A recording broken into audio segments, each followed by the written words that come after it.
CNU2, essa semana tivemos o conhecimento que o MPF pediu a suspensão do concurso público nacional unificado, segunda edição. E o porquê que eles pediram? Eu até postei um vídeo falando um pouco sobre, mas aqui eu vou dar um pouco mais de detalhes para você. Entrei aqui dentro da ação civil pública, estou com ela aqui aberta no computador e vou falar um pouco sobre isso. Bom, primeiramente, o que o MPF pediu à União e também, no caso, à FGV, que deveria ser, estar figurando no polo passivo. Só que eles colocaram a Gran Rio. Deve ter sido algum erro que eles cometeram, enfim. Mas aqui eu vou ler o que pede dentro da ação civil pública que eles corrijam nesse edital que veio agora, recentemente, com a FGV como banca organizadora. Bom, vamos lá.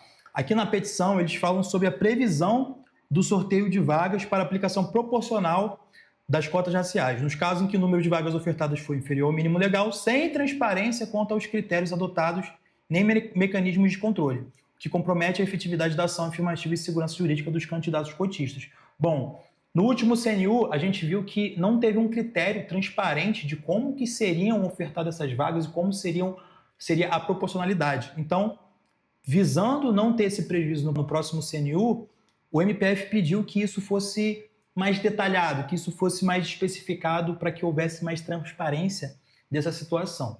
Vamos lá, letra B. A ausência de menção expressa ao cadastro de reserva proporcional na modalidade cota, que impede o adequado monitoramento da convocação de candidatos ao longo do certame e fragiliza o cumprimento da reserva legal.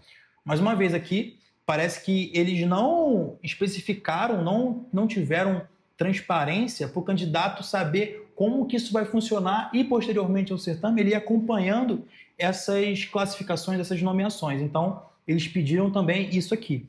Letra C. A falta de clareza sobre a publicidade das listas classificatórias específicas e sobre o ranqueamento contínuo, impedindo que os candidatos e a sociedade civil acompanhem a evolução do certame e observância dos preceitos legais. Bom, mais uma vez aqui, falta de transparência, falta de publicidade, o que compromete, segundo ali os princípios constitucionais, a legalidade do certame.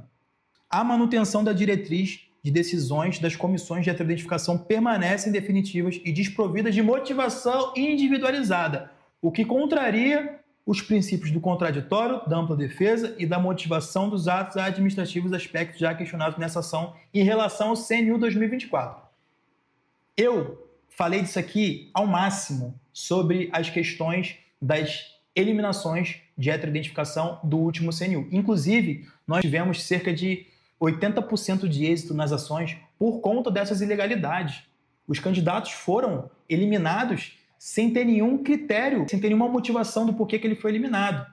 E segundo a ADC 41, que fala da validade da heteroidentificação, que é totalmente válida, no entanto, precisa ser observado a ampla defesa e o contraditório. Só que no último CNU, eles simplesmente eliminavam os candidatos e não motivavam. O candidato ele não sabia o porquê que ele foi eliminado. Por quê? Porque ele não tem a cor de pele, porque ele não tem o cabelo, porque ele não tem o nariz, porque ele não tem a boca. Não sabe, não falava. Só colocava lá como não enquadrado. Então, isso aqui evita lá na frente, nesse CNU agora 2025, essa chuva de judicialização. Porque nesse último CNU, isso aconteceu aos montes.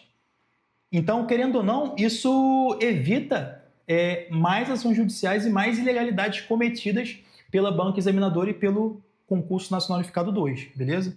Vou descer um pouco aqui também nos pedidos, e eles reiteram, inclusive, pedindo a convocação proporcional dos candidatos por cotas em todas as fases, ou seja, tem uma resolução do MGI, não vou me recordar aqui agora, 2023, que fala que todos os candidatos das cotas têm que participar de todas as etapas em número igual à ampla concorrência. E isso não aconteceu nesse curso de formação que teve, por exemplo, de auditor fiscal do trabalho. Então, o MPF está fiscalizando a fim de que cumpra esse preceito legal. Vamos lá. Motivação individualizada e não genérica das decisões das comissões de heteroidentificação com a possibilidade recursal. Aí aqui já está nos pedidos, eles reiteram que os candidatos não tiveram as decisões que os eliminaram de forma motivada e individualizada. Então, aqui eles reforçam no pedido dizendo que isso deve ser feito. A comunicação eficaz e tempestiva aos candidatos cotistas, especialmente aqueles reintegrados por decisões administrativas ou judiciais. Bom, o que aconteceu? Muitos candidatos que entraram com ação judicial ou conseguiram retornar para o certame de forma administrativa, a comunicação era muito ruim. Comunicação por e-mail que o candidato nem usava há muitos anos, ou mandava por WhatsApp, ou, enfim, demorava muito. Então, isso aqui aumenta a publicidade dessa situação, porque muitos candidatos foram prejudicados por conta disso. Inclusive, teve um candidato que é cliente do nosso escritório, que ele não viu porque mandaram para o e-mail que ele quase não usava. O que eles poderiam fazer? Mandar por SMS, mandar por WhatsApp, mandar por e-mail.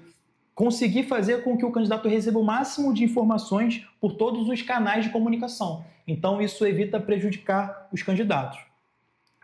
A regulamentação clara dos critérios de eventual política afirmativa adicional, como equiparação de gênero, de forma a não comprometer a ordem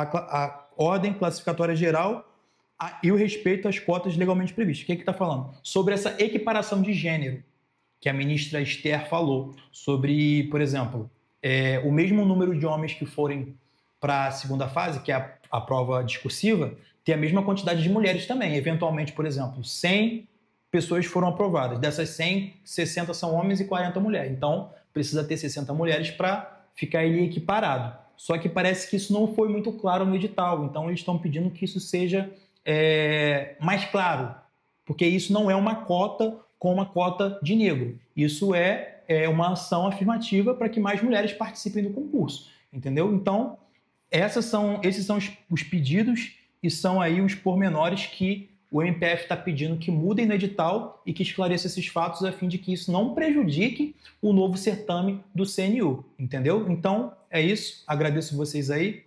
Compartilhe esse vídeo, curta, comenta e um grande abraço.